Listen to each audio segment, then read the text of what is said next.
Good afternoon and welcome to Pursuing the Long Tail of Elusive Publishers. This is a CRL webinar. I'm Bernie Riley, President of the Center for Research Libraries. Thanks for joining us on this snowy day in Chicago. The webinar today is part of a series of webinars that we're producing, and we'll tell you a little bit more about those later. But I wanted to give you a little background on these webinars. We started talking with Portico a few months ago about D-collections. This was something that we were interested in, a new program that Portico has started to archive collections of digitized primary source materials. We found that the member libraries that participated in those conference calls were very curious about Portico and wanted to know a little bit more about how they operate and about what was behind the interface and the program. So we've decided to schedule a series of webinars that look at Portico in depth. Also, CRL's interest in this comes from its earlier in its history. CRL, that interest arises from our concern about the long-term persistence or accessibility of print publications, print materials.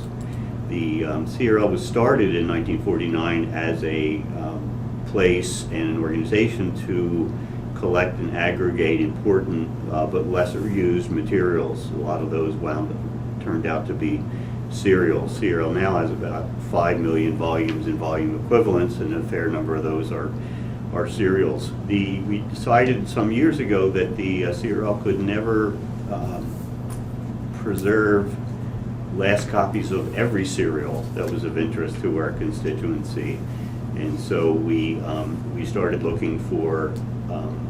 thinking about how that would be done, how as libraries moved more decisively into digital only resources, how we could ensure that the important print materials were available in some form for the long term. We have developed the Print Archives Network Forum as a venue for university libraries and independent research libraries to talk about the challenges of preserving the print corpus. We've developed the Paper Registry, which is an online database of holdings of print archives. And we held a summit at Berkeley, California last June, which brought together the major print archiving and print sharing enterprises efforts that were in North America. What we found at that summit was that we learned at that summit was that it's a big challenge ensuring the long-term persistence of print. It's a big challenge ensuring that important materials are not lost for the long run, and that the print archiving programs and shared print programs were covering some of the waterfront, but there were big gaps. There were big areas of knowledge that were not being and were not prospectively not going to be archived through the print archive programs.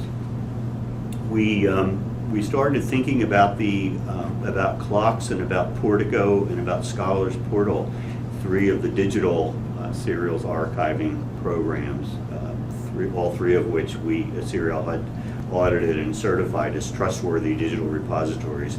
So we've been thinking about how those operations and those organizations can help cover more of the waterfront, help us ensure that there are last copies or that there are digital copies of important print serial content available for the long term, not as the only copies, but as to provide a level of redundancy to what the print archives are doing. So that's a little bit of the background on why the attention to Portico at this stage. We are going to be exploring the role of digital preservation repositories more broadly in ensuring long-term accessibility of the print corpus. at our April 14th and April 15th Global Resources Collections Forum this year. That forum is called At Risk, and it's about stewardship and due diligence. So for today, a couple housekeeping matters. We have muted your phones because we had about between 60 and 70 people sign up to register to be part of this webinar. And with that many people, if your phones were all on, we'd probably wind up with a lot of background noise that would interfere with the presentation. So we have muted you, and we will unmute you at a certain point during the question and answer period so that you can ask questions. We also encourage you to submit questions in advance or during the presentation using the chat function on your in your window. The chat function is the little dialogue bubble, a speech bubble at the upper right, and we will have question and answer period at the about halfway through the hour, well, a little bit more than halfway through the hour. Anyway, we will also are recording the presentations, and we'll archive them in the PowerPoints and make those available on the CRL YouTube channel after at some point in the next few days or so after the presentation. So, the agenda for today's presentation is there are four parts of it really. And we have with us three people from Portico who will be presenting. We'll cover Portico, its growth, and particularly among small publishers.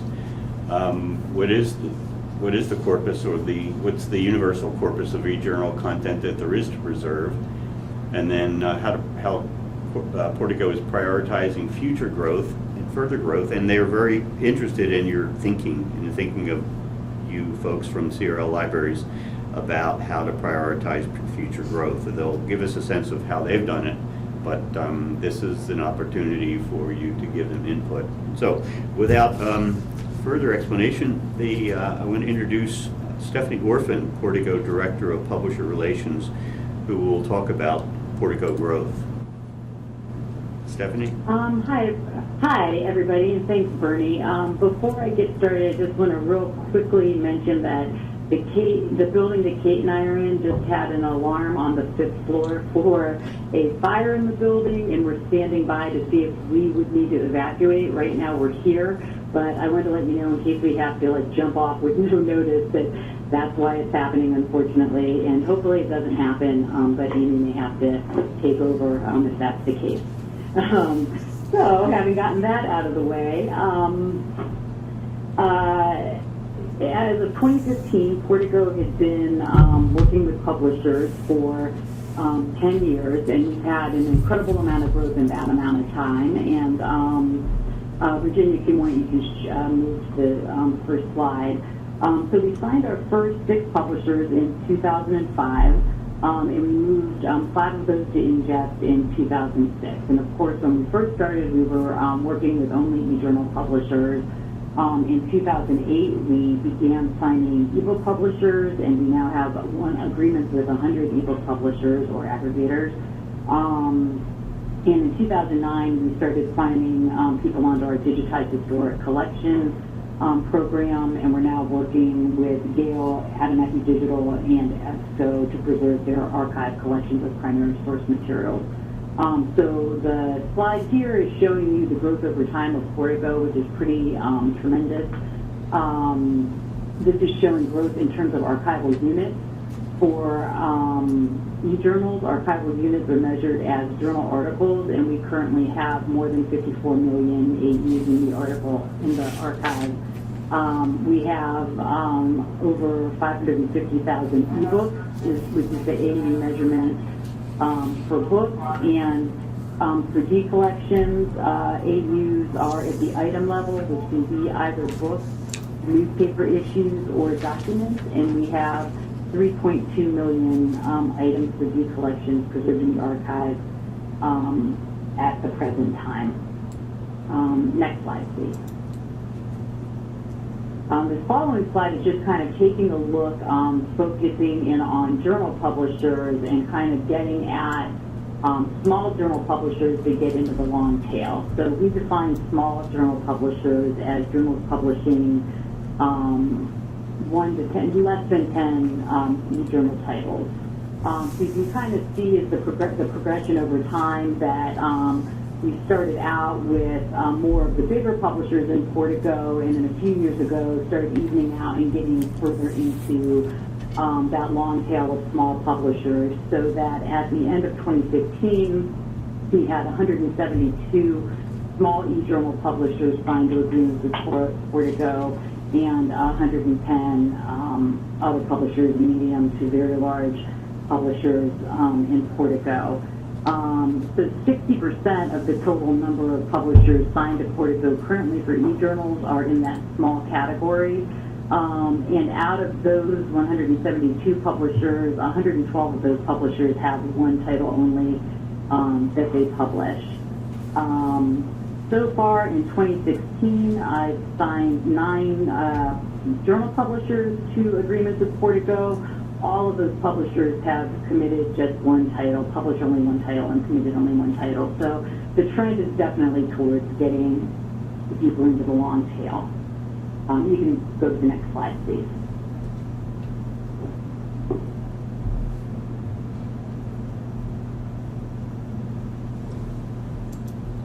Oh, thank you. So there's a couple of ways in which Portico is kind of breaking into that long tail of publisher content. What I'm showing on this slide is that we actually do get a significant amount of growth through existing relationships that Portico already has with publishers. One way we do that is through aggregator relationships. I'm not talking about any of these very, very large journal aggregators, but I'm talking about platforms that are hosting e-journals from a variety of publisher sources. For example, Bio1 and Project Muse. Through Bio1, we are getting e-journal content from 137 publishers.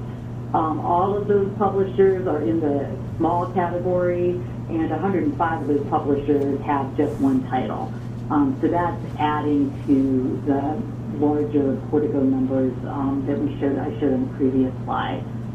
Project Muse is in a similar situation. We're preserving content through them for 177 publishers. Nearly all of them have nearly all of them have 10 titles or fewer. 163 have 10 titles or fewer, and out of those, 131 have only one title. Another example of having one agreement that's kind of covering a large amount of publishers is we have an arrangement with Digital Commons through which we are preserving the content for all of the publishers that are in their journals program. So they're using Digital Commons to publish their e-journal content and getting some additional benefit from Digital Commons, such as getting in the preservation services and getting DOI assignment and things of that nature. For the Digital Commons publishers, they've asked that we represent each of the publishers individually in our listing, so they were included in the aggregate publisher numbers that I showed on the previous slide. We currently have 28 publishers that are represented by that arrangement, and we usually add between 5 and 10 every year that they've been growing that program. The last way in which our current relationships are helping us get at the long tail is through large and medium publishers that are providing Portico with the content from their society publishing programs. So all of the large publishers, Elsevier, Oxford, Sage, Springer, others, those are just examples, are providing us with their third-party titles. And through those relationships, we have estimated that there's at least 2,000 small publishers whose content we're preserving. It's just that we're doing it through our relationship with the larger publishers who are providing the actual content. Next slide, please.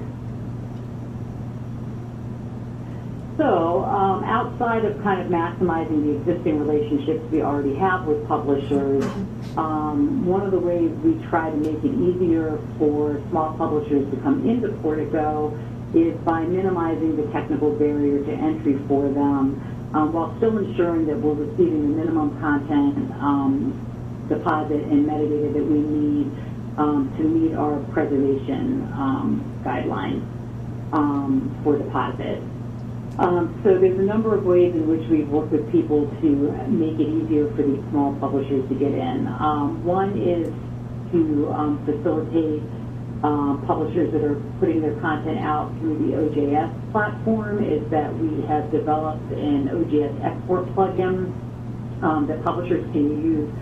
They can just download the plugin to their current instance of OJS. It integrates into their account on the Portico FTP, and will create a deposit at the article level or at the journal level or issue level, depending on how they publish, and deposit it directly to the Portico FTP for us. And we know when we get content exported using the OJS plugin that it's going to meet our spec, and we don't need to work any further with the publisher to make sure that all the files are there and all the metadata is there. It's guaranteed to work. Another option that we've used really from the very beginning is to offer the option for very small publishers to provide metadata to us in spreadsheet format. We have, I think it's about 10 fields that we prefer to get to be able to preserve the content with as much information as we feel would be helpful for end users and for future usability and discoverability of the content. A couple of those are absolutely required. Others we prefer to get, and we can be a little more flexible with people and what they're sending. So this allows people who aren't using a really sophisticated program or doing some sort of posting to the web that can't export real XML files to get us something that we can use for metadata. And then we take the spreadsheet and we transform it into individual XML metadata files for the articles in question before we ingest it into the archive. Another way that we work with publishers is to take a database export that doesn't have a DTD attached to it. So it's just another way we can give them the list of our 10 preferred minimum metadata fields. And if they're not marking their content up to a DTD, we can have them export those fields to us. And similar to the way we handle it for the spreadsheet publishers, we will then convert that into a true metadata file that can be used in the archive. Just in general, we have developed a commitment to flexibility. We do require our publishers to deliver content to Portico, and it requires that we have metadata and rendition files, which are typically PDF. And we know that that's difficult for some publishers, so we really are very hands-on with our publishers and offering them options and working closely with them to get their samples reviewed, and we'll tell them exactly what they need to do to get them to spec if they don't come that way. What we've also been experimenting with the last year or so is some instances of downloading content where we're provided with lists with either DOIs or some other way of getting at the full content for use in the archive, and doing some experimenting with crawling, which is a little bit out of our normal bailiwick, but we are heading in that direction just so that we can, really work with the small publishers in a way that we haven't been able to do to date, despite being flexible in other ways. We can move to the next slide. So this brings us to just some potential pathways to future growth. This can be approached in two major ways. One is through, looking at different ways to approach our business model. The other would be to further reducing our technical barriers. In terms of creative business models, there are times when even what we view to be the very low $250 a year base minimum support fee on the publisher side, which is what we charge publishers with zero revenue up to $250,000 worth of revenue. Sometimes it's still just too high for very small publishers that are standalone journals being put out by individuals or university departments or small societies or associations. Sometimes it's just a delay in them being able to come in because they can't make way for that kind of money in their budget, or often they don't even have a budget. So we can look at ways that would allow us to reduce that minimum payment. We've had that there currently just as a way of kind of having to have some sort of base minimum and having a common story that we tell to all of our publishers. But there is some thinking that could be done there about what would it mean to reduce that fee or possibly eliminate that fee for very small publishers. Another aspect is that for every publisher that is in Portico currently, they've signed an agreement directly with Portico allowing us to deal with their content in a certain way, and that applies whether they are an OA publisher, whether they're a subscription publisher, whether they have both types of content in the archive. So another thing we've been trying to think through is there some sets of OA content that we could preserve without agreement? What is that? Where would the line be drawn with that? What would be the difference in how we handle that content compared to how we handle the content that comes through a traditional agreement, if any? There's some thinking we can do around that on the business side to allow us to take in a broader swath of publisher content. In terms of reducing technical barriers, I mentioned we have this minimum amount of information we like to work with, and minimum files that we need to kind of have in order to have a viable set of content that can be ingested in a way that's meaningful and worthwhile to future users. We can look at if there's any way for us to reduce even further the kind of files that we're willing to take for people. We have to do a little investigating in that area. Another area of further reducing technical barriers would be to just explore, in addition to OJS, there might be some other platforms out there that we're not familiar with that some of the very small publishers are using, and we could use a similar kind of export tool to make things easier for those types of publishers. We're thinking about currently being able to pull down the necessary files for preservation based on RSS feeds, which would work really well for publishers that are using WordPress and other blog platforms to publish their content. Considering expanding web crawling using, I'm going to mispronounce it, Heritrix, which is the open source web crawling software that Internet Archive uses and makes available.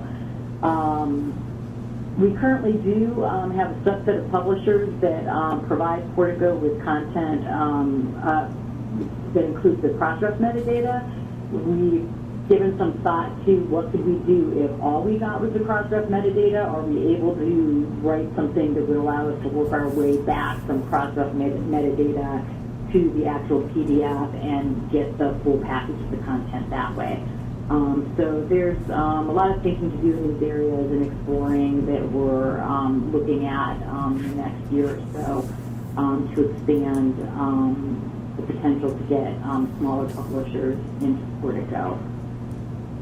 And that is the end of what I was going to talk about. And Amy's going to talk to you a little bit about just what is out there in terms of the whole corpus of small publishers and how can we better identify where preservation agencies need to be with that content. Thanks, Stephanie. Hi, everybody. So this is Amy Kirchoff. I'm the Archive Service Product Manager here at Portico, and I get to talk about this really fun question, which is what is the corpus of e-journal content? And it's not an easy question to answer. And I think this is, when we get to Kate, it's one of the things that I think we're coming to the library community sort of looking for guidance on, I think. So if I take, you've probably all heard about the Too Cool project, and this is where Cornell and Columbia looked at all of their electronic journal content. And they're relatively representative, given the holdings list I've looked at of an ARL institution. And one of the things that Too Cool talked about was that only 15% of what the electronic periodical content to which they subscribe or purchase or have access, not always is their payment involved, is preserved. And it's interesting to look at how they got to that 85% because it helps us think about what are the categories of content and where should we as a community prioritize. So when you take a representative ARL institution and you take their title list of electronic periodical publications, and you combine that with Crossdress lists, Portico, JSTOR, locks, and clocks, and make that whole set unique, you tend to come out with about a little over 200,000 electronic periodicals. And that's what we're looking at here, 200,000. And so, Virginia, if we flip to the next slide, we can start looking at how this breaks down. A little over half of that is content that does not have an ISSN. That does not mean it's not worthy of preservation. It does mean it's a lot more difficult to get our collective arms around it. Who do you contact? Who publishes it? What is it? Some of that content is actually digitized collection content and may very well be preserved somewhere, but it's really hard to confirm that without this wonderful identifier that we have. So about over half of it doesn't have an ISSN. The remaining about 90,000 titles out of that monster corpus we looked at does have an ISSN. What's fascinating is only about half of it is listed in the Crossdress, Portico, JSTOR, locks, clocks title list. So if we flip to the next slide, Virginia, what we see is that there's 90,000 titles in that corpus that have ISSN. Only 45,000 of them are listed somewhere in a way that gets us nice access to a publisher name. There's another 45,000 ISSN in that corpus that are not in Crossdress. Now, Crossdress isn't necessarily the be-all and end-all of everything that should be preserved, but it at least gives us a handle on publishers who are part of the traditional publication system sufficiently that they've registered with Crossdress, which means that there is probably someone there we can call, and so on. Now, we'll look at this a little bit more. Of that Crossdress, JSTOR, Portico, locks, clocks, about 60%, a little over 60% of it, I think, is preserved. When we look at this whole corpus, the 200,000, one of the things you can see when you start categorizing it is that there's a big chunk of content that is at aggregators. Some of that's digitized content, so it's historical digitized content that happens to be periodical literature. Some of that is East Asian content, Chinese content that is coming in via a subscription to a Chinese-specific database. A relatively good chunk of it is government, either U.S. or UN documentation, or, OECD publishes a tremendous amount. And, I think as many of the librarians in this call probably know, government documents is sort of a beast of its own. Some of it's data errors, and some of it is this long tail of tiny publishers. So if we look, and the nice thing about the long tail of small publishers is that, again, there's probably someone we can call. So Virginia, let's look at the next slide. So if you take all of Crossdress, all of Portico, all of JSTOR, all of locks, all of clocks, and you smush it all together, and then you duplicate it, right? So you get just the unique list. You come up with almost 46,000 journal titles.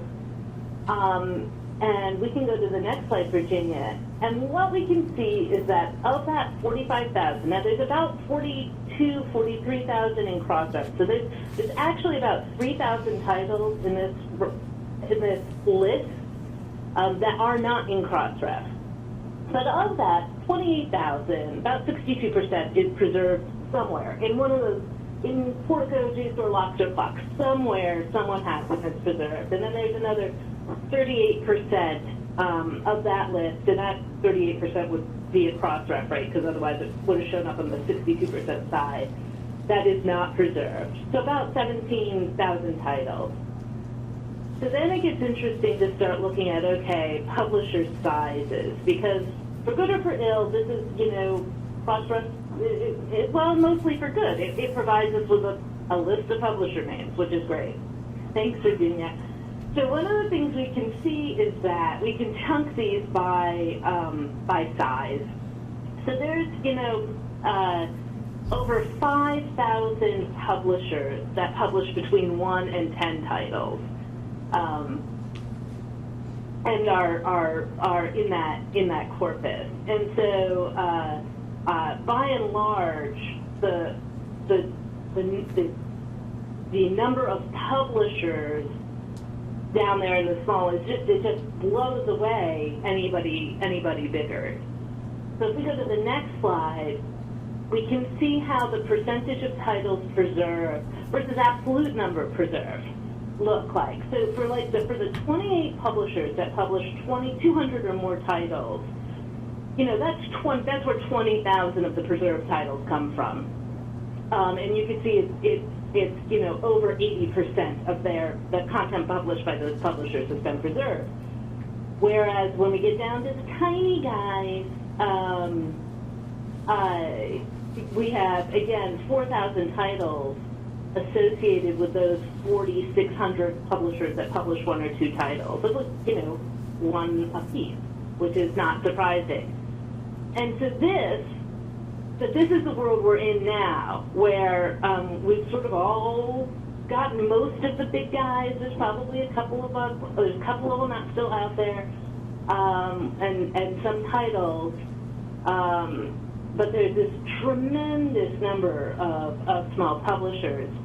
And I think Kate's up next, and one thing she's going to talk about is that, even if Portico continues to sign 50 publishers a year, and our compatriots in this preservation world also sign 50 publishers a year, we're still not, even over the course of a decade, we're going to have a really hard time getting anywhere close to all of these tiny publishers.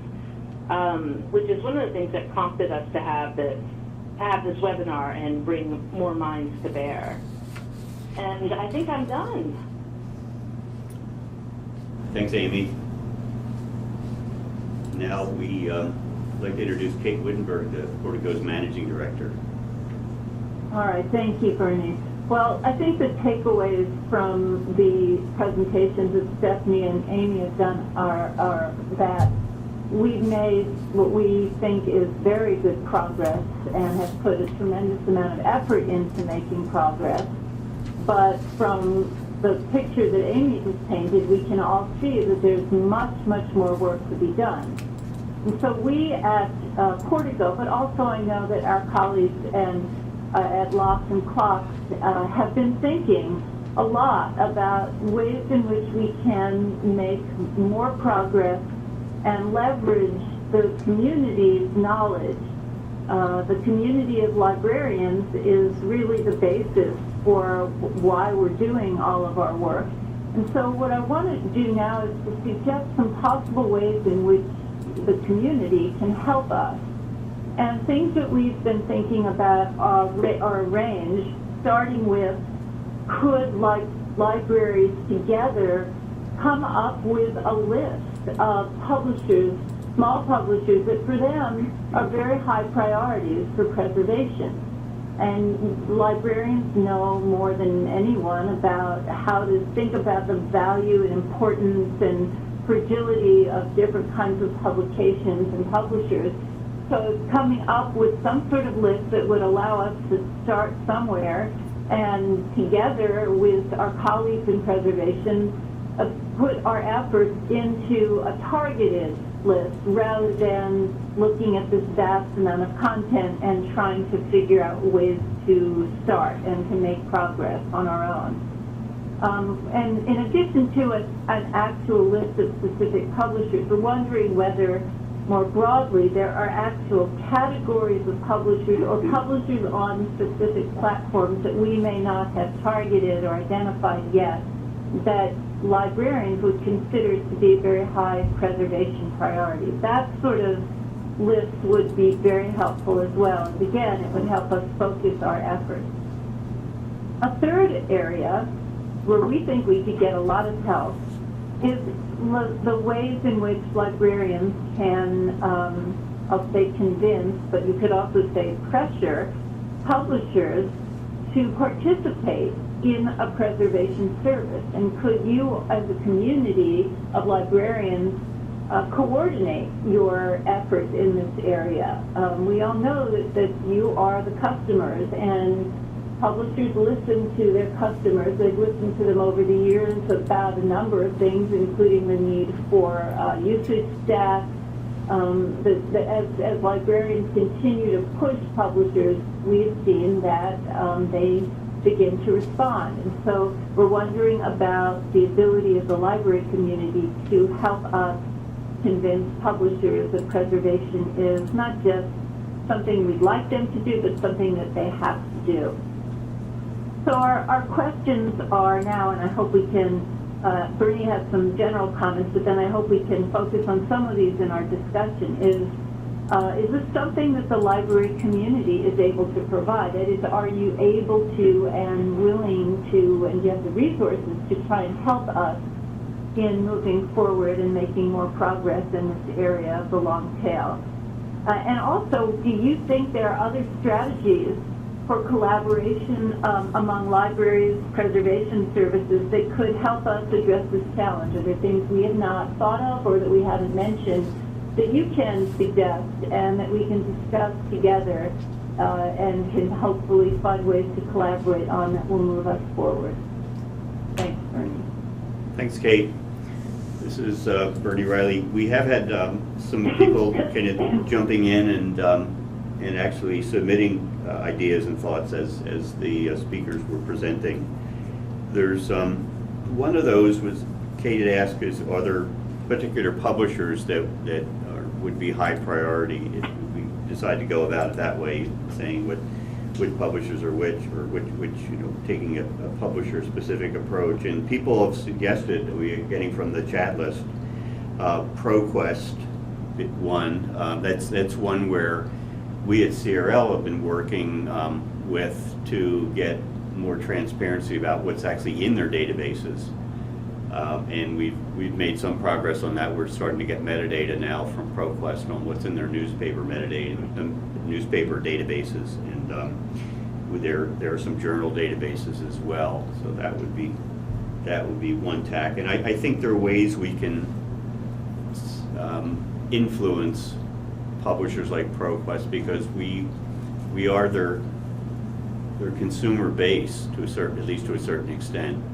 And so I think the pressure that our libraries have put on some of the publisher organizations have resulted in their working with ProQuest. One most recently was Gale Publishing, and somebody else said LexisNexis and Westlaw also, if that were big. They cover big territory. Westlaw in particular, a lot of the legal literature in electronic form is in Westlaw databases. And I don't know, Kate, if you've had, or Stephanie, if you've had any experience with either of those guys. Yeah, ProQuest I've had ongoing conversations with for many years. It has really been focused on their digitized historic collections. But I can certainly talk to them about some of the other products and content that they have as well. LexisNexis, it's been a while. We had talked to them quite a while ago, and it just wasn't really moving forward, but it's somebody that I would definitely get back and revisit, especially knowing that it's a high priority for folks out there. they're now part of ProQuest, is that right? Oh, LexisNexis is with Corpus now? They're not, people are shaking their heads here. It's distributed by. Distributed, some of their stuff is distributed, okay. Okay. Oh, Someone mentioned that EBSCO really behaves as a publisher. They're the place or the entity through which we get access to a lot of journals these days. But do they even have the right to preserve content that they distribute? The issue, oh, I don't have the, are we? we're muted, I think. No, Are we we muted? we can hear you. Oh, I thought I was muted, I'm sorry, I apologize for that.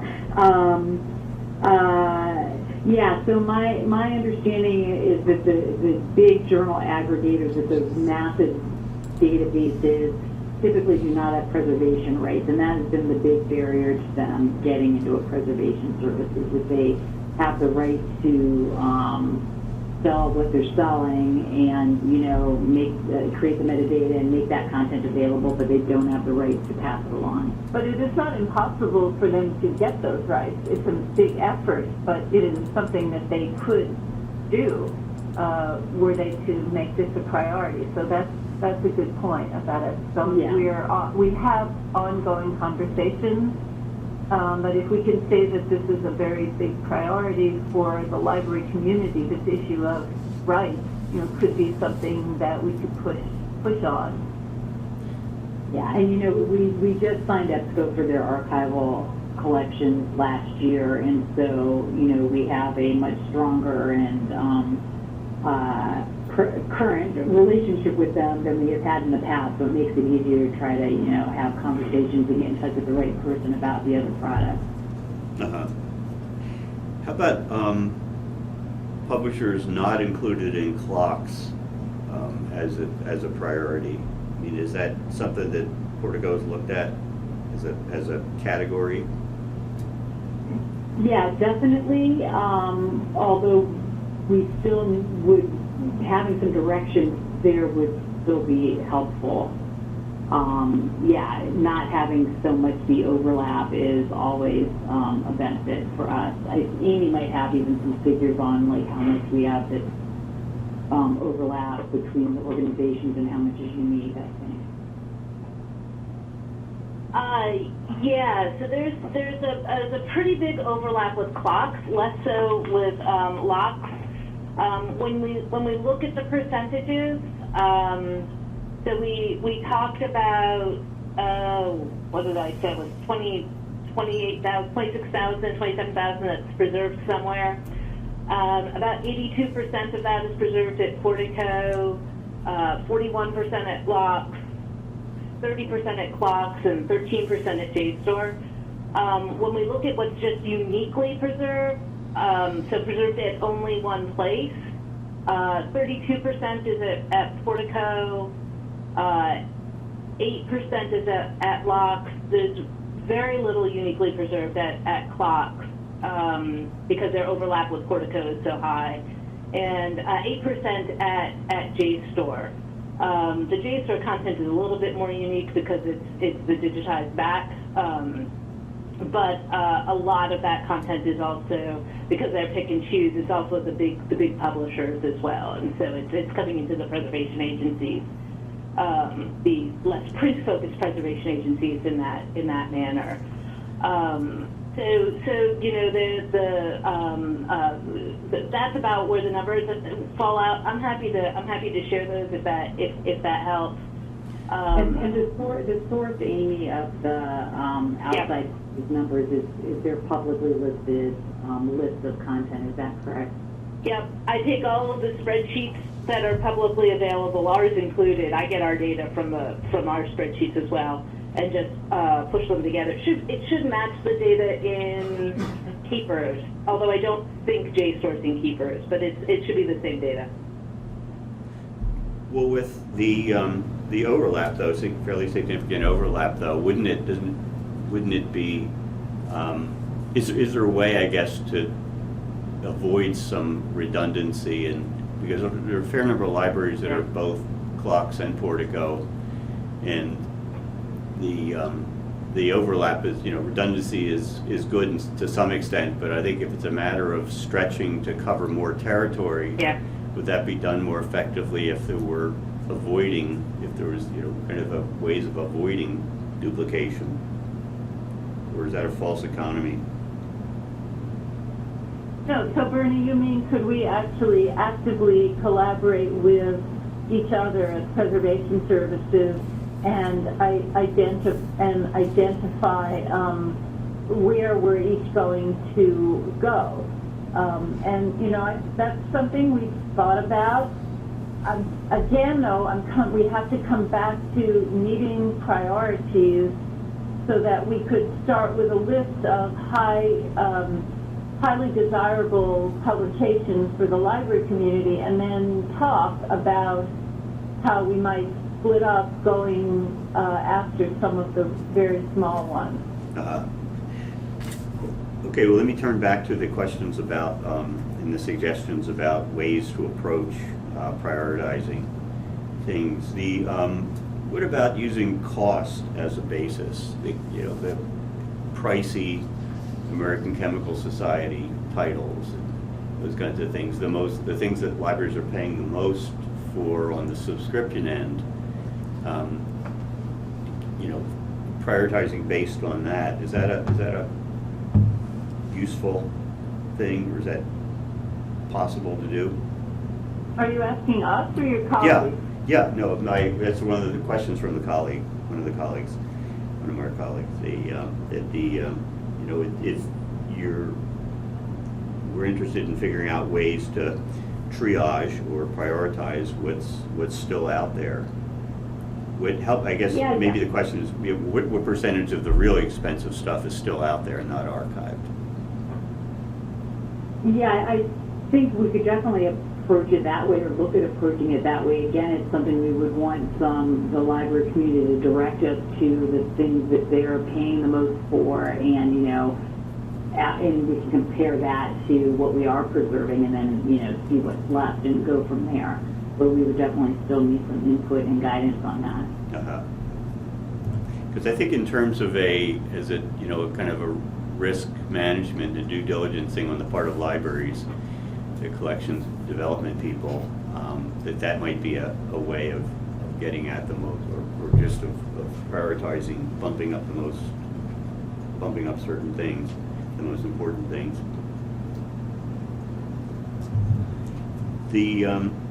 Amy mentioned that there's some big publishers still out there, and is that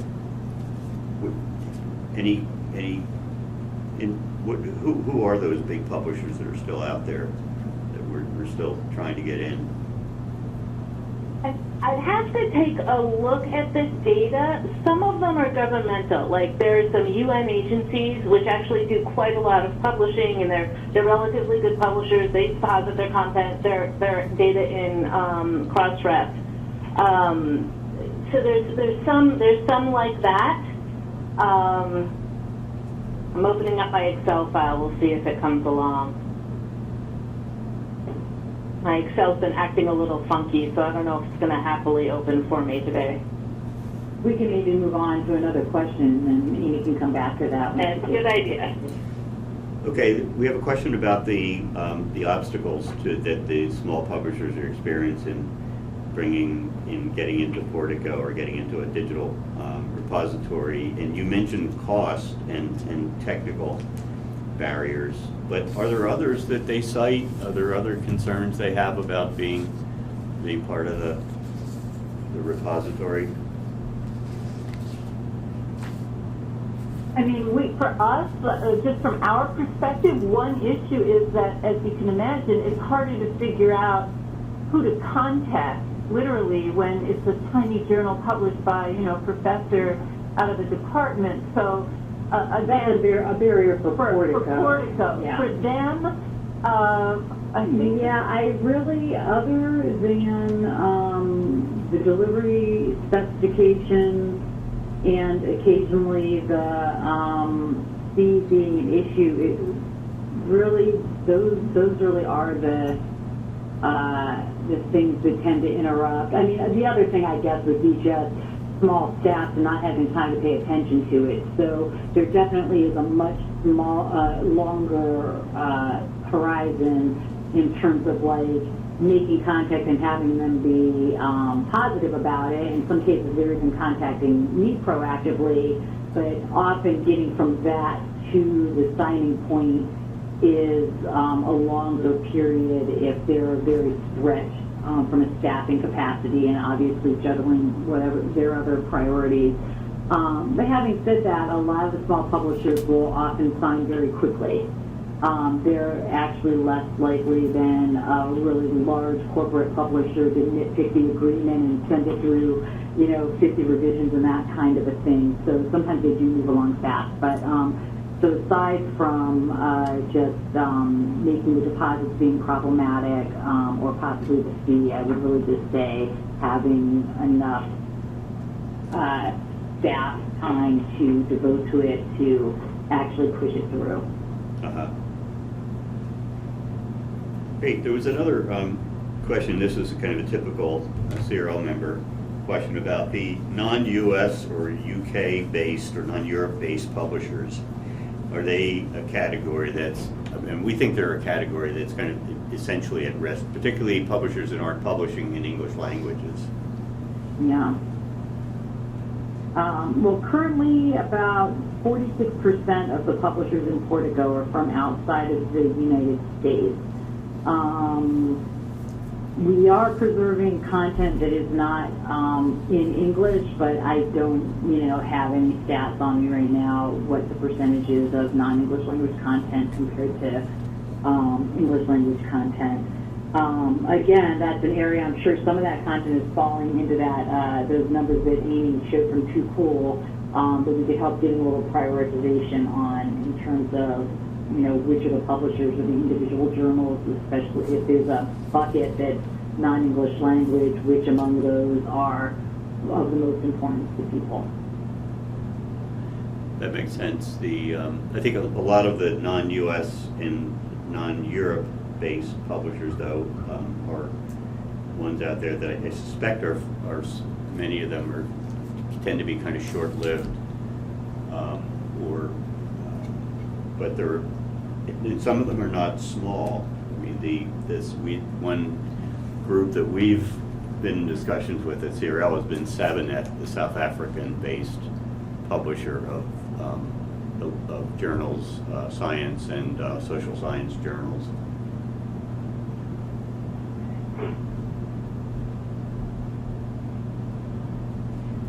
So I got it.